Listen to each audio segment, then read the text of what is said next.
With all the losses they incurred early this season, they desperately need wins now, and they're going to get tough. Sunday, the Cowboys get the 8-2 Eagles at home. Thanksgiving, they get the Chiefs at home. Then to start December, they get the Lions on a Thursday in Detroit. Can they go on a run? Here's Troy Aikman. They're better on defense. I mean, you put Quinnen Williams on your defense, you're going to be better. This defense is, if they just get to the middle of the pack, they can go out and they can compete against Philadelphia and Kansas City and Detroit in those games, regardless of where they're being played at. They could certainly get on a run. I mean, you got to look at they got to get to 10 wins is what you've got to look at, and they don't have any margin for error. So this was a game they obviously had to win, and they got to win next week against Philadelphia. That's the one everyone will start taking them seriously. Look, you beat the Raiders on a Monday night, and people aren't going to make a very big deal out of it. But what did you say to us about the Cowboys and the Eagles this Sunday? Don't let the Cowboys win that game because you know about the NFC East and weird things always happen. It's unbelievable, bro. 2 years ago, the Eagles were 10-1, and it looked like it was over, and they were going to repeat as champions. And then weird stuff started happening. Cowboys, the Eagles lose to Arizona in like week 17 when Arizona's out of it. I'm telling you. And I'm don't telling let you, the Cowboys win that Please don't game. let that happen again. Let me show you some more history. That's one bit of history. Cindy, can we show them C8? Ooh. Here's some history. Dak with me. Prescott is 21-2 at home in the division. That winning percentage is the best by any starting quarterback since the merger. He hasn't lost a home divisional game since 2017. Dang. He is 6-1 all time against the Eagles. Dominic Foxworth, do you believe? I'm starting to believe. I want to believe because nothing will be funnier than if Dan gets the gloat. And also, Cowboys, us not having to manufacture reasons to talk about the Cowboys, let them really be good. That's what we all really want. Be competitive. And this team, I think what Troy said, he said it right. They can compete in these games. Yes. A couple weeks ago, they could not compete in these games. Are they going to win all of them? No, but I expect that they will be in the game in the fourth quarter against all three of those teams coming up if this defense can continue to show like it did. I think we start to ask the question, like we're saying, go and make a run. Are we saying that these Cowboys can be competitive in every game, or we're saying that they can make a run for a playoff spot? Yes. Like, are they in chase for a wild card? Because you look at it, the teams that are in front of them right now, you're talking about the Green Bay Packers, the San Francisco 49ers, the Detroit Lions. We're saying that they're going to jump all of these teams for a playoff spot right now when they're 4-5-1. I think they are much improved. They're going to compete. They're going to be in all of these games. I don't know if I'm ready to say that they got a shot at the playoffs. Hey, common sense.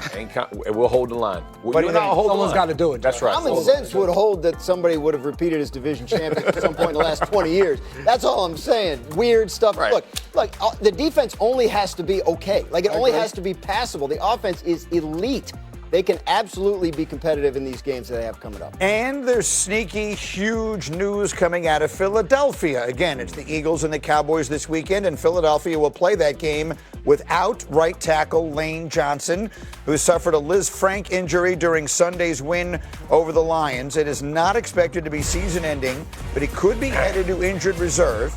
He's been an All-Pro each of the last 4 years, and the reality is, you don't usually hear this about right tackles, but when he plays, they win, and when he doesn't, they lose. Since Lane Johnson came in the league, the Eagles have won 66% of their games when he plays, and they're 9 games under 500 when he doesn't. Jeff Saturday, you're my offensive line expert. Just how significant a loss is this? This is massive. And listen, in their run game, they'll find ways to adapt. You can kind of do those things. In the pass game, he's one of the few that I've ever seen at the right tackle position where you just put him on an island, you're like, go do you. And he just locks dudes. Go back and watch he and Hutchinson this past week. Like, his technique is insane, and I'll say this for quarterbacks. We always talk about the left side tackle, the blind side. The reality, though, is the right tackle provides a lot of shield because stuff doesn't flash in their face as much. When quarterbacks are dropping back, they don't have to, their eyes don't get taken away. When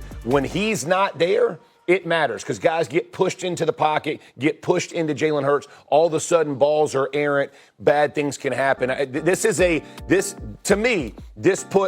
the Eagles at 1 all year. I would actually say the Rams literally because of this injury. When you hear Jeff saying that is relevant to the pass game. All we've talked about is whether A.J. Brown or Devontae Smith, how is Jalen Hurts going to get these guys more involved so that they can be a prolific offense? Now you lose Lane Johnson, and you're talking about the protection part of it and things flashing in front of Jalen Hurts' face.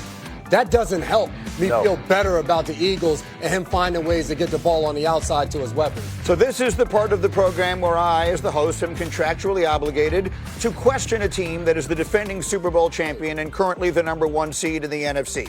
But it is impossible to watch them play offense and not say something isn't right, and eventually it has to catch up to them. It just has to catch up to them. The important framing for this conversation is that no one is saying the Eagles are not a very good team. They are. The standard is, can they win the Super Bowl again? Yeah. That's it. And with this offense right now, it's hard to imagine them going on the kind of playoff run that they went on last year. Can they get it together? Sure. Do they have champions in that locker room? They absolutely could galvanize and get it together in time. It's got to look different on offense than it does right now. It just has to. What we fail to appreciate is that the most important and best player on that team last year was the offensive line. Yeah. That was the most impactful thing. And that has not been the same all year long. They lost some players, there have been injuries, and that as good as Saquon was, the reason why they were dominant was because that offensive line was incredible. You take away their best asset on offense and it's not gonna look the same. They haven't figured out how to have life after having a completely overpowering offensive line. And now the offensive line gets a little worse. You lose that one-man biker gang that is Lane Johnson playing at the right tackle, and it makes it a lot tougher. I think Jeff said you can go away from running the ball. You like that? The smile on his face was unbearable. I'm consumed by the statistic on the screen. They've scored 26 points in the last 2 games, their fewest in any 2-game span in 6 years. They won both of them against good teams. They won both of them against teams that you figure they will probably see in the playoffs. They beat the Packers and the Lions in these back-to-back games. So it's so hard. I feel like an idiot sitting up here saying, what's wrong with the Eagles? But the reality is something is wrong. And that's the hard part because we look at their record, but then when you dive into who the teams are, that they've already beat the Rams. All of them. Who Jeff just said is his favorite team in the NFC right now. Exactly. And I know the way they won that game, I get it. But they found a way to win against very good football team. So yes, the way they're doing it is not sustainable to a certain extent. But you also could argue if they continue to sustain and dominate the way they're doing it on defense, they don't have to score 25 points. Here's the thing that no one talks about, and you talked about it before when we talked about the Chiefs and Andy Reid. Nick Sirianni, 40-2.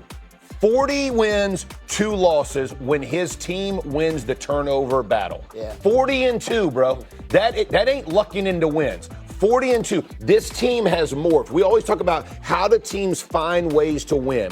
That's what makes a team excellent. The Eagles, okay, so their offense isn't as nearly as prolific as it was last year. Well, now our defense will hold 2 of the top, quote, offenses in the league, the Lions and the Packers, to under 10 a game. They're going to find ways to win. There's a reason that they've lost 3 of their last 27 games, y'all. It ain't by luck. It is by design. And if they don't turn the ball over, which means maybe it's not Jalen, A.J. Brown, and Devontae, but they do just enough, and the defense plays away.